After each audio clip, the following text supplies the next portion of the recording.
Assalamualaikum warahmatullahi wabarakatuh.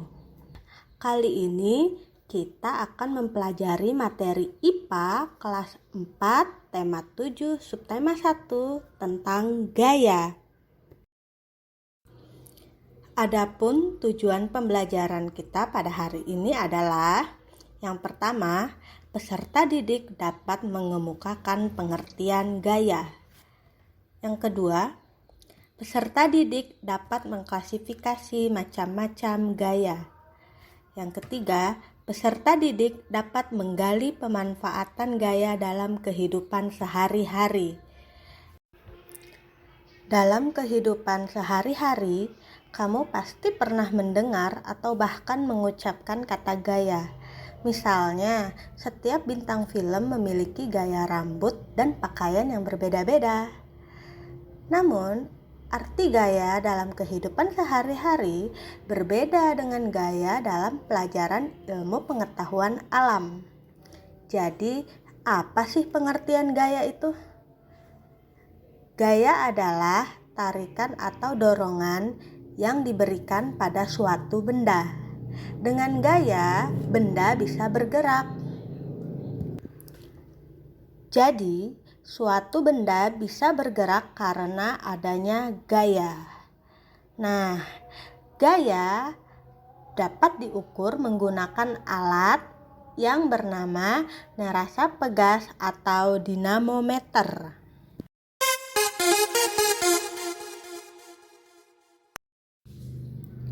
Yang pertama, ada gaya otot. Gaya otot adalah gaya yang dihasilkan oleh kerja otot manusia. Kita menggunakan gaya otot untuk mendorong, menarik, atau mengangkat benda. Misalnya, mobil yang mogok didorong menggunakan gaya otot agar bisa bergerak. Yang kedua, gaya magnet. Gaya magnet merupakan gaya yang timbul karena adanya daya tarik magnet. Contohnya, benda yang terbuat dari logam tertentu bisa menempel pada magnet. Yang ketiga, gaya listrik. Gaya listrik merupakan gaya yang timbul karena adanya arus listrik yang mengalir. Contohnya, bola lampu bisa menyala ketika ada arus listrik yang mengalir. Yang keempat, gaya gesek. Gaya gesek merupakan gaya yang dihasilkan dari dua permukaan benda yang saling bergesekan. Contohnya, saat kita mendorong kursi beroda di lantai, ada gaya gesek sehingga kursi mudah digerakkan. Selanjutnya, yang kelima, gaya gravitasi. Gaya gravitasi merupakan gaya yang timbul karena adanya daya tarik bumi. Contohnya, saat buah yang sudah matang di pohon akan jatuh ke bawah karena pengaruh daya tarik bumi. Dan yang terakhir ada gaya pegas. Gaya pegas merupakan gaya yang dihasilkan oleh karet atau pegas lentur yang diregangkan. Contohnya, karet pada ketapel yang ditarik bisa memberikan gaya untuk menggerakkan batu. Materi selanjutnya yaitu pemanfaatan gaya dalam kehidupan sehari-hari. Yang pertama, contoh pemanfaatan gaya otot yaitu sapi yang menggunakan tenaga otot untuk menarik sapi. Kita mengangkat tas sekolah menggunakan gaya otot.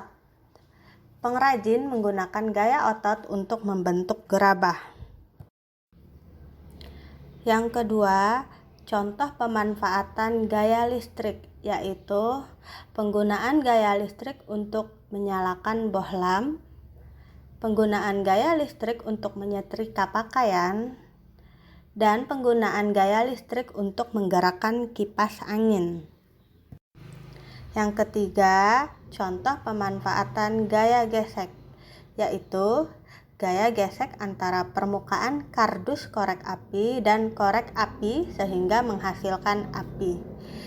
Gaya gesek antara tongkat dan senar biola menghasilkan musik.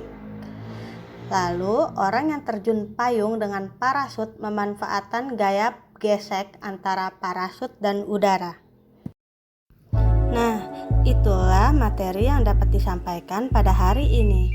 Semoga materi tentang gaya ini dapat bermanfaat. Saya akhiri. Wassalamualaikum warahmatullahi wabarakatuh.